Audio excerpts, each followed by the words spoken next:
হরে কৃষ্ণ। জয় পাণ্ডুবা নির্জলা একাদশী কি জয়। যারা নির্জলা একাদশী ব্রত পালন করছেন তাদেরকে অনেক অনেক ধন্যবাদ। আমি ভগবানের কাছে প্রার্থনা করি যেন ভগবান তাদেরকে বিশেষ বিশেষ কৃপা প্রদান করেন। তো অনেকেই প্রশ্ন করছে যে এই নির্জলা একাদশী ব্রতের উপবাস কতক্ষণ পর্যন্ত করতে হয়। তো অনেকে এই নিয়ম সম্পর্কে জানে না। অনেকে কি করে, পুরো দিনটি নির্জলা উপবাস করে সন্ধ্যাবেলা জল গ্রহণ করে। তারা মনে করে যে এটা নির্জলা উপবাস, কিন্তু এটা নির্জলা উপবাসের বিধান নয়। নির্জলা উপবাসের যে বিধান দেওয়া হয়েছে, আগের দিন তো আপনি এক আহার করবেন, একাদশীর দিন আপনাকে পুরো দিনটি জল পর্যন্ত গ্রহণ না করে পুরো দিনটি উপবাস করতে হবে। রাত্রেবেলা করতে হবে পর দিন, মানে পারণের দিন।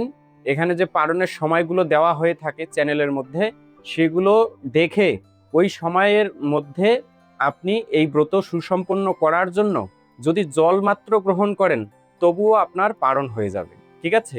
এরকম নয় যে আপনি পুরো দিনটি নির্জলা থাকলেন, এরপরে সন্ধ্যাবেলা গিয়ে আপনি জল গ্রহণ করলেন, এতে আপনার নির্জলা ব্রত হয়ে গেল। এরকমটা কিন্তু নয়। এখন অনেকে ভাবতে পারে যে আমার শরীরের তো ধারণ ক্ষমতা নেই, আমি না খেয়ে থাকতে পারি না, আমি কিভাবে নির্জলা ব্রত করব। দেখুন, আমি এর আগে অনেক ভিডিওতে বলেছি যে যাদের শরীরের সামর্থ্য নেই তারা নির্জলা একাদশী ব্রত করার দরকার নেই। আপনারা স্বাভাবিকভাবে অন্যান্য যে একাদশী ব্রতগুলো পালন করা হয় সেগুলোর মতো একাদশী ব্রত পালন করবেন। ঠিক আছে? আর যদি কারো শরীরে সামর্থ্য থাকে, মানে আপনি নির্জলা একাদশী ব্রত করতে পারছেন, তাহলে আপনি অবশ্যই এই নির্জলা একাদশী ব্রত করুন। তাহলে আপনার সেই ব্রতটি যথাযথ হবে। কিন্তু নির্জলা একাদশী ব্রত আছেন, কিন্তু সারাদিন আপনার মনে কি খাবো, কখন খাবো, পেটের মধ্যে এত ক্ষুধা লেগেছে, এরকম করলে কিন্তু সেই নির্জলা একাদশী ব্রতের ফল যথাযথভাবে প্রাপ্ত হতে পারবেন না। এ সম্পর্কে সুন্দর একটা উপাখ্যান আপনাদের সামনে বলি। এক সময় একটি বান্দর ভাবলেন যে আমি একাদশী ব্রত করব। সেই বান্দরের নাম ছিল মালতী।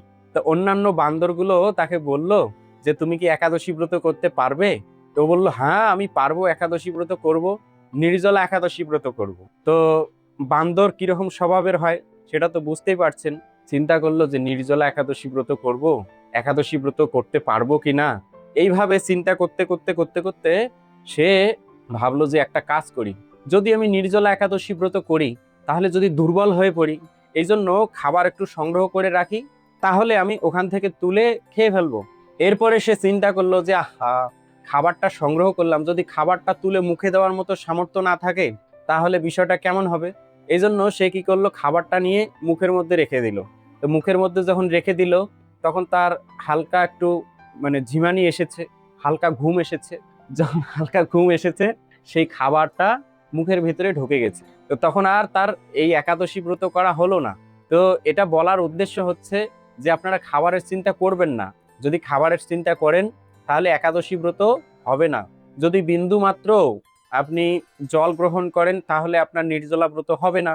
আর যদি শরীরে সামর্থ্য না থাকে তাহলে ফল, জল, দুধ, বাদাম, অনুকল্প অন্যান্য একাদশীর মতো গ্রহণ করে একাদশী ব্রত করুন। ঠিক আছে? আচমনে কোনো দোষ নেই। মুখের মধ্যে যে এই যে লালা আছে সেটা ভিতরে গেলে দোষ নেই। তো নির্জলা একাদশী ব্রতের নিয়ম খুবই কঠিন, সবার পক্ষে সম্ভব নয়।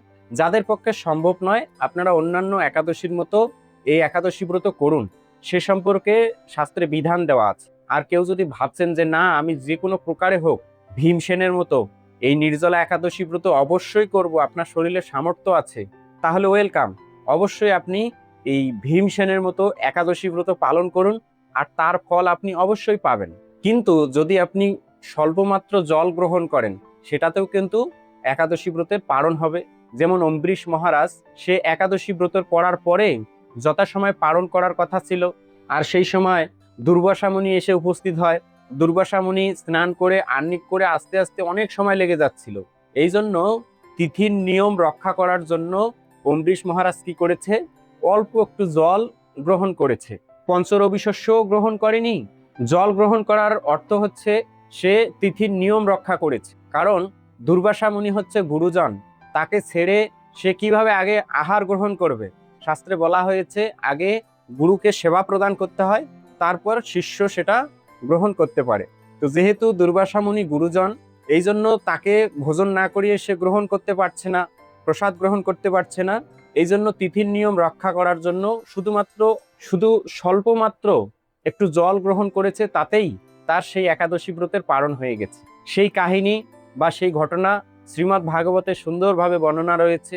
আমি এই চ্যানেলে সে সম্পর্কে একটি ভিডিও আপলোড করেছিলাম, তো আপনারা এই চ্যানেল থেকে দেখবেন। আর যদি কেউ খুঁজে না পান, কমেন্ট করবেন, আমি আপনাদের কমেন্ট সেকশনে সেই ভিডিওর লিঙ্ক দিয়ে দেব। তো আপনারা বুঝতে পারছেন যে একাদশীর দিন আপনারা কোনোভাবেই এই চিন্তা করবেন না যে আমি কি খাবো, কখন খাবো, নির্জলা কতক্ষণ করতে হবে, নির্জলা থাকতে পারবো কিনা, মরে যাব কিনা, এরকম চিন্তা করবেন না। এরকম চিন্তা যদি করতে হয় তাহলে আপনারা ফল, জল, দুধ, বাদাম অন্যান্য একাদশীগুলোর মতো করুন। আমি আবারও বলছি, এরপরেও যদি কোনো প্রশ্ন থাকে আপনারা ভিডিওর নিচে সুন্দরভাবে কমেন্ট করবেন, আমি আপনাদের কমেন্টের উত্তর দেওয়ার চেষ্টা করব। তো এই ছিল আজকের ভিডিওর বিষয়। এরকম নতুন নতুন ভিডিও সবার আগে পেতে এই বঙ্কুবিহারী টিভি চ্যানেলটি সাবস্ক্রাইব করুন এবং সাবস্ক্রাইবের পাশে থাকা বেল আইকনে ক্লিক করে অল বাটন সিলেক্ট করে দিয়ে রাখুন, যার মাধ্যমে আমি যখনই কোনো নতুন ভিডিও আপলোড করব সেই ভিডিওর নোটিফিকেশন আপনার কাছে চলে যাবে। সকলে ভালো থাকুন, সুস্থ থাকুন, আবার দেখা হবে পরবর্তী ভিডিও নিয়ে। হরে কৃষ্ণা।